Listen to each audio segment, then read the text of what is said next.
Welcome to the Nurse Boss Shift. It's your girl, Dr. Kiana Jones. I'm Christal P, the Beauty and P. You hate going to that job. You hate clocking in. That makes you hate the patients. I know, I have been there before. Don't let that job make you feel like that and make you start lashing out on your family. You have the power to create the exact type of life that you want. You just have to go out there and get it.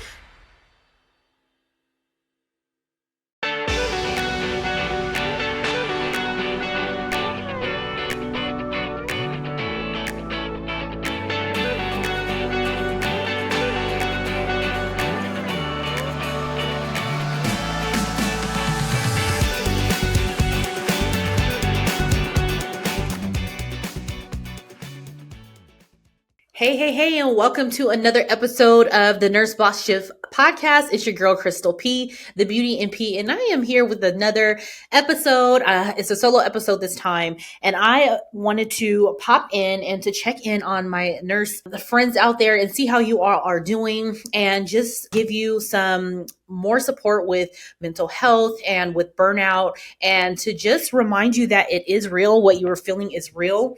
And if you haven't done so before, after listening to one of our episodes on this very topic of burnout, if you take inventory on yourself, your life, your career as a nurse, and see if maybe you can identify with some of the things that I talk about today when it comes to burnout and mental health. So I wanted to discuss, there's some alarming statistics that just came out from the American Nurses Association from 2023, and they said that 2/3 of nurses report mental anguish or toxic emotions, but are not receiving adequate support.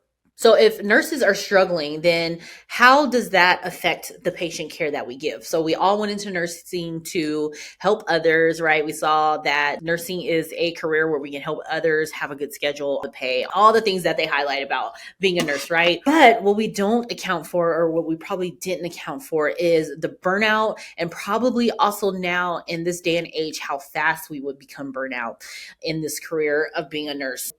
But the thing is that there's all these nurses who are suffering, and it may be you out there and you are not receiving help for it. And I want to know why that is. There is no reason that we should not be, or that we should be having these feelings and not getting support, because we went into nursing to help others. But how can we help others if we can't help ourselves? And I know that we hear that, and sometimes it goes in one ear and out the other because we hear it so much. But do you actually take the time to think, if you are one of those people who are pouring and giving so much of yourself that it has only left you empty, feeling void, and feeling that you have to make a change, but maybe you don't know how to do that or where to go? So I first just want to implore you to look at different resources and different avenues. So if you might need therapy, look at the benefits that your job offers and see if therapy can be or is a part of that. And then also look at, there's so many different programs. There's so many different people that have all this money and all these things to give away with support, such as mental health, that there are not enough people who are seeking the treatment. So these funds and these programs just go away because nobody is gaining from it, because we're not researching and we don't know that they exist. So I want to really encourage you that if you know you are struggling and you're someone that things just have not been right, you cannot sleep, you're up all hours of the night thinking about things, your mind won't stop racing, you hate going to that job, you hate clocking in, that makes you hate the patients. I know, I have been there before, where I'm rolling my eyes every time I get a new patient in the ER, and I'm just disgusted and just, I don't want to take that patient. And I just did not want to become that type of person that I felt myself becoming. So I had to get help, explore my options. There is so much you can do in nursing, especially with the boom of like telemedicine, and there's these jobs out there where you can work from home. There's so many options. We just have to get out of our comfort zone and seek them and be okay with asking for help. So if any of you are out there who are afraid of therapy, I don't know why you're afraid of therapy. You definitely need to get under a therapist, and you need to get help and talk about these things. And I always share my story that when I first started in business, I started with a self-care brand, and in that, I sought a treatment from a therapist, and I didn't really think that I technically had any big traumas to really unpack or things like that. But what the therapist gave me in just the superwoman complex that I had. I went from being single, having all the time in the world, the cleanest house. I would spend hours cleaning my house on my day off and just have my candles going and all the things. And that quickly vanished once I got married and started having kids.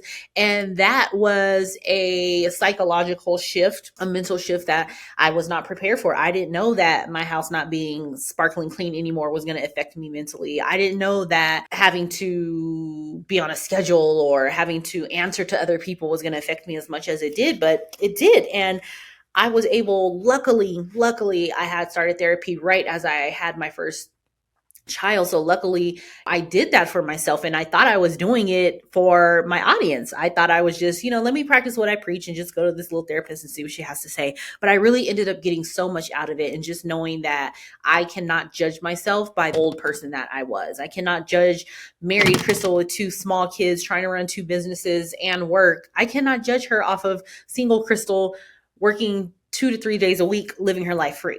That is unfair. It's unfair to me. And those are the tools that I learned in therapy, right? But if I had kept trucking along, I would have just kept being so down on myself, so sad, so depressed, so disappointed when my house wasn't as clean as it should be, or when I find that I don't have all the free time that I once did.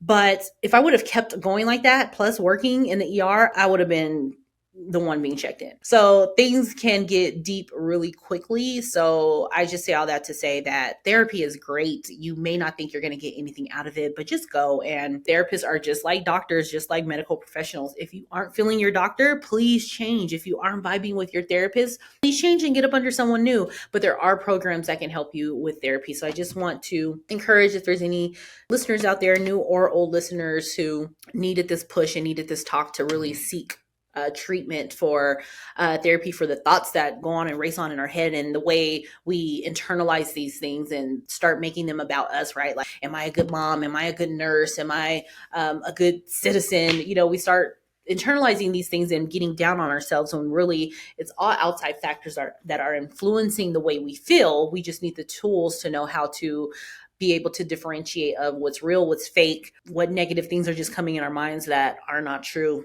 and just to be able to block those things out.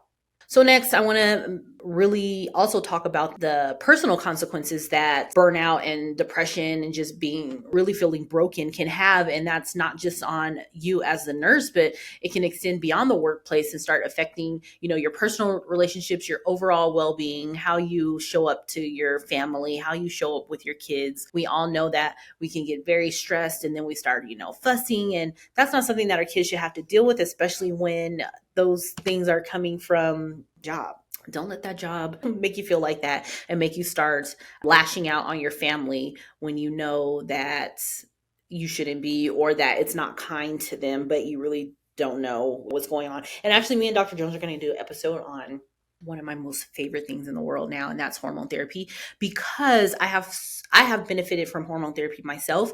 My patients, I have now changed my complete practice to, it's now all hormone therapy and weight loss for the most part. And I have a lot of nurses who watch my YouTube videos, and then the YouTube videos start rolling into my hormone replacement therapy, and they find themselves in that. So Dr. Jones and I are planning to do an episode on hormone therapy, how nurses can benefit. Every woman can benefit from, but especially nurses, every woman and man. But talk about that, because you guys may be suffering too from symptoms of declining hormones, and that may be something to help pick up your spirits. And it may be something why, if you just cannot put your hand on what is wrong with you, but you're changing, most likely it's because of your hormones. So I just had to plug that out there too. But I thought about that when I was thinking about the moodiness and the fussing, and that all has to do with hormones as well, but it definitely has to do with our environment. And if we are stressed out and burnt out with work, then it can definitely, and will eventually definitely, transfer into how you act in the home and how you treat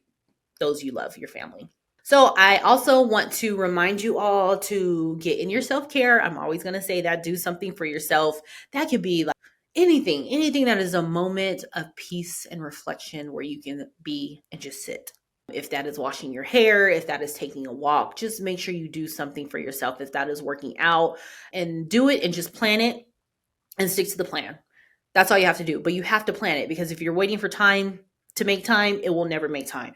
So plan your self care. I know we hear this all the time again. Yeah, self care, but are you actually doing it? So if you have not had a self care date with yourself, that can be sometimes when I'm at the office, I'm like, hey, I just need to get out of here and I'll go to a restaurant and just have lunch by myself. One of the best things to do, a midday mimosa.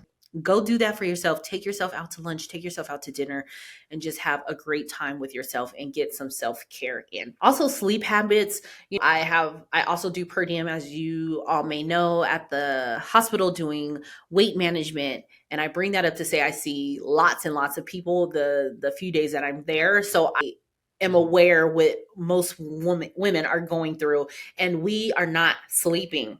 Another thing that is helpful in hormone therapy, if you have issues with sleep, some hormonal things that can help you sleep, but you have to seek out why you are not getting good sleep and seek out ways to fix that. And if you have tried everything and you are still not sleeping, then you may want to talk to your doctor about it, or talk to your healthcare provider, not just doctor, talk to your healthcare provider about it and see what they can do. And again, if listen to our hormone episode, once we do that, it could be something like that. But please do all that you can do to help these things. As far as if you are someone who stays up on your phone scrolling through TikTok and Instagram and you can't get to sleep, and then you have a 7 a.m. shift in the morning and you're not going to bed till 12 or 1, then you have to put yourself on a nighttime sleep routine. And you can look that up on Google or Instagram and see what that is. But a routine where you're drinking your tea, you're winding down, maybe you're setting candles, or you take your bath, something just like kids back when we were young, or when you're raising kids, you have to do the bedtime routine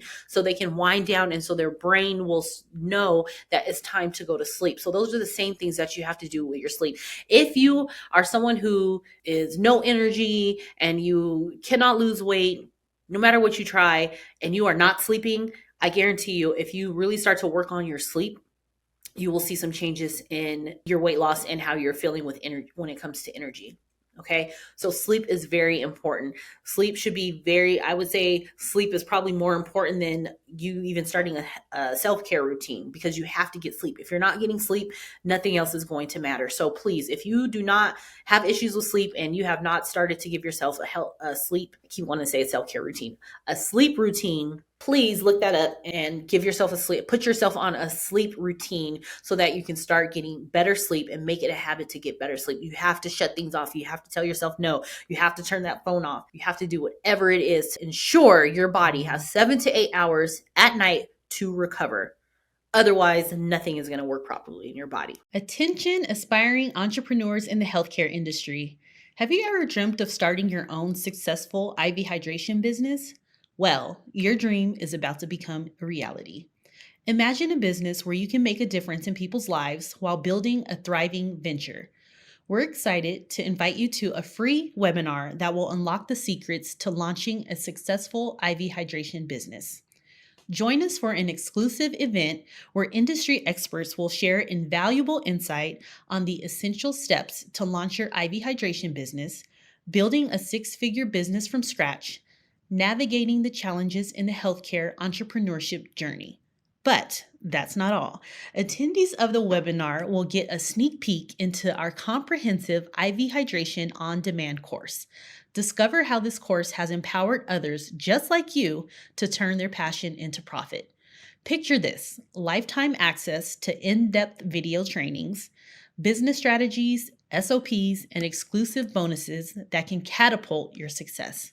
Register now for our free webinar at https://apply.trueusavvy. That's truusavvy.com/training. Don't miss this opportunity to kickstart your journey to a rewarding and lucrative IV hydration business. Finding a creative outlet. These are just ways that we can start healing the healer. Okay. And if you heard earlier in the episode, I talked about the American Nurse Association statistics about how many nurses report that they feel mental anguish, but they are not getting treatment for it or seeking treatment for it. So these are just some things that you can do while you are seeking treatment, especially if you feel you are in turmoil, or if you really had traumatic experiences happen to you as a nurse. So finding a creative outlet is very helpful, especially when you're in that burnout phase. Sometimes you just need something else to think about. And that was what was so amazing about me starting my side business, because it was like my creative outlook at first, right? So I'm doing the logos and all the pretty stuff that I know really doesn't matter now, but it was creative for me at the time. And I needed that to be able to give myself another outlet, besides working in the emergency room, because your girl was absolutely burnt out and I just needed something else to put my mind into. And that was starting my business. But it can also be something creative or a new hobby. Just allowing yourself that space and creativity will really unlock some things in you that you probably didn't know were there, or that were dormant. And your creative hobbies can always turn into a side hustle, so that you can stop doing those overtime shifts at the hospital and you can put that time into your side business. And who knows, your side business may grow to a full business, and then you are then not even having to worry about stress at work because you are your own boss. So of course I'm going to plug that, but a way to get there in the beginning is doing something you love as a hobby to start, which is the best business to start anyways, which is doing something that you love. Connecting with others is always so important, especially your girlfriends. If you have a good girlfriends, plan a date, plan a girls trip, plan a night out, plan something with your girls. Sometimes you just need that girl time, that friendship time, that connection, to talk to others, to see that you're not crazy or that they're going through something else. Sometimes it's nice to hear someone's going through something worse than you, even though you don't wish any harm upon anyone else. But sometimes it's just good to hear other people. Like, I'm not the only one that's going through and struggling right now. And I think that is what is so amazing too about networking with business partners. Like Dr. Jones, I literally called her the other day, Tuesday to be in fact, and I was like, I'm done. I'm done, but I'm just like, I'm over it. She's like, over what? And I'm like, I'm over this business. She's like, what happened? I'm like, nothing. It's going great. I had one of the best months this year, last month, but I am just tired. I am tired. And she was able to talk me through with some things that's going on in her business, and really tell me, like things that helped her. And one of the things that she really told me, or one of the things that she told me that really resonated with me, was that I have to work on getting my systems in order. And maybe we should do an episode on that, but it really clicked. And this is why community is so important, and finding that like-minded person. Because when if I go to my friends, they're just like, oh, it'll pass. And they can't really give me support in the way of like, you're doing a great job. Like, you're doing so much. I see what you're doing. Like, you're killing it. They can give me that, but that still doesn't give me practical advice that I can take to help how I was feeling at that time. And Dr. Jones was basically like, your business is growing, which is a great thing, but now you're starting to see the holes that you have to plug up. So focus on that, and focus on your systems, and delegating more things off of your plate. And that's how you're going to feel better and not be so tired in your business. And what a relief. I started thinking like, yeah, that is why I feel like this way in my business. So it is so good to have someone who can support you and just connect with other like-minded women. And again, whether it be someone in business or other nurse friends of yours, or just friends you have from back in the day, just connecting with somebody and just having that sisterhood time, and really just talking and just giving yourself a night out to just be. So yes, I always talk about look into your employee assistance programs to make sure, because those are programs that are usually benefits that come along with working in healthcare. And usually they have an employee assistance program where they will offer you a couple sessions of counseling for free, with therapy for free. We always want to talk about keep your mental health in the forefront of burnout, because we know that is mostly our audience, nurses who are burnt out, looking to start other businesses, or you're just here wanting to hear of ways that you can really help your burnout, and ways to prevent struggling at the hospital and working so many hours where you are burning yourself out.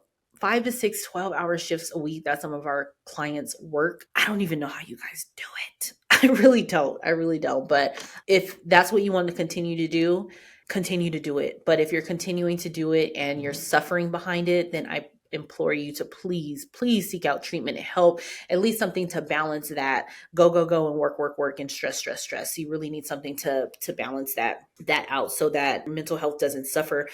Nurses have a high rate, people in healthcare have a high rate of suicide and deaths, and it's not really talked about. But I will continue spreading the word that nurses need to take care of themselves, because we take care of so many people. So mental health and nursing isn't just a personal issue, it's a professional one with real world consequences. Okay. So we've discussed the shocking statistics that are out there and the impact that it has on both our professional lives with not being the best to take care of our patients, and also our personal lives with not being able to show up as we would want to in front of our families, our kids, our friends. So if you or someone you know is struggling with mental health, please do not hesitate to reach out for help. Make sure you share this episode with fellow nurses or healthcare professionals who you know who may be suffering from burnout or who need to hear this message. Maybe you talk to them and you just want to send some reinforcement. Please go ahead and send this episode to them so that they can know that there are other people out there who have gone through burnout and who have made it on the other side, such as myself, that there is help at the end. You just have to reach out for help and really sit and reflect and think about your life and how you want it to go, and then create that type of life. You have the power to create the exact type of life that you want. You just have to go out there and get it. It does take hard work, but it's so rewarding. And once you start, you will see the impact, and you will see the impact that you are going to make on your potential clients, and you're going to see the impact that separating yourself from the thing that caused you the most burnout will give you a new sense of life, and you will be so happy you did it, and you will be asking yourself why you didn't do it sooner. And what that means is getting help, why you didn't get help sooner, or why you didn't, make changes to your situation faster. But all that won't matter. What will matter is that you actually did something about it. But what I'm saying is that you will have thanked yourself, your future self, for doing it now. So I hope that has helped someone. As always, we invite you to share this episode with as many people as you can. We will be back recording episodes for you guys. The year is not over. We are still recording. We are still interviewing, and we are still trying to bring you the most value, bringing you the dopest nurse entrepreneurs or the dopest people out there who can help on your journey to becoming a nurse entrepreneur. And as always, Dr. Jones and I are always here. So please feel free to leave a comment. Please leave a review. And as always, you can go ahead and message us. The information is in the show notes of episodes that you would love to hear us talk about, episodes or topics you would like to hear us talk about. Or if you would like to refer someone who you think would be dope to be interviewed on the podcast, please do not hesitate to do so. So I hope you enjoyed this episode today. And until next time, see ya.